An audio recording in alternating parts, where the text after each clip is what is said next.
ধুলোর ঝড় তুলতে তুলতে সে ছুটে যায়, মাত্র কয়েক সেকেন্ডে ঘন্টায় 100 কিলোমিটার বেগ। জঙ্গলের দ্রুততম শিকারী চিতা। ওয়াইল্ড স্টোরির আজকের পর্বে আপনাদের সবাইকে স্বাগত। চিতার জীবন ও রহস্য। ভিডিওটি পুরোটা দেখুন। যদি আপনাদের ভালো লাগে তাহলে লাইক করুন, চ্যানেলটি সাবস্ক্রাইব করুন এবং বেল আইকন চাপতে কিন্তু একদম ভুলবেন না।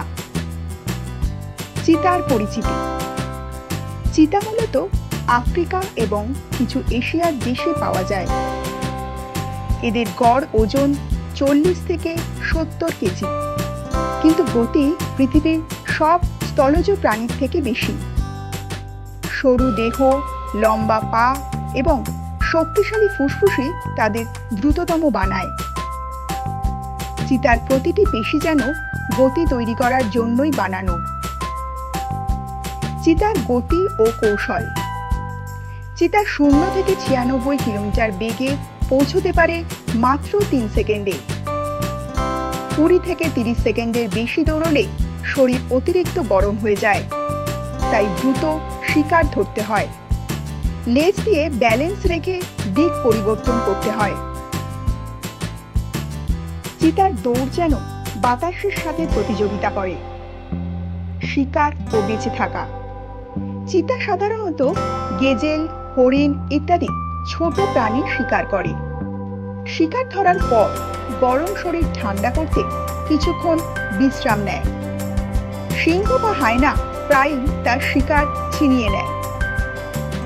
দৌড়ে জেতা মানে জয় নয়, শিকার বাঁচিয়ে রাখা চিতার আসল সংগ্রাম। পরিবার ও সন্তান প্রতিপালন।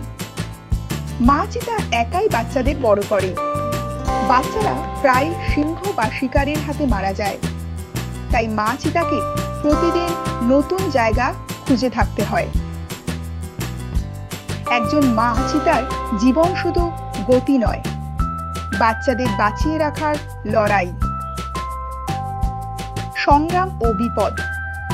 পৃথিবীতে এখন 7,000-এর কম চিতা বেঁচে আছে। বাসস্থান ধ্বংস, শিকার এবং মানুষের হস্তক্ষেপই প্রধান কারণ। জলবায়ু পরিবর্তনও তাদের খাদ্যচক্রকে বদলে দিচ্ছে।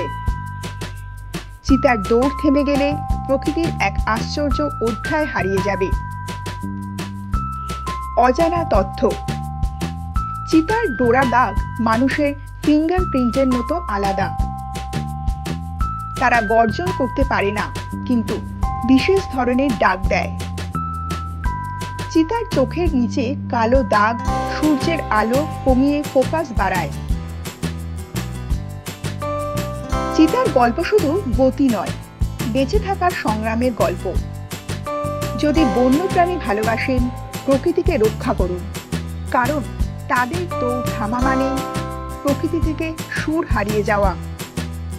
ভিডিওটি যদি আপনাদের ভালো লেগে থাকে তাহলে একটি লাইক দিন, কমেন্টে আপনাদের মতামত জানান, আর হ্যাঁ, অবশ্যই ওয়াইল্ড স্টোরিজ চ্যানেলটিকে সাবস্ক্রাইব করুন।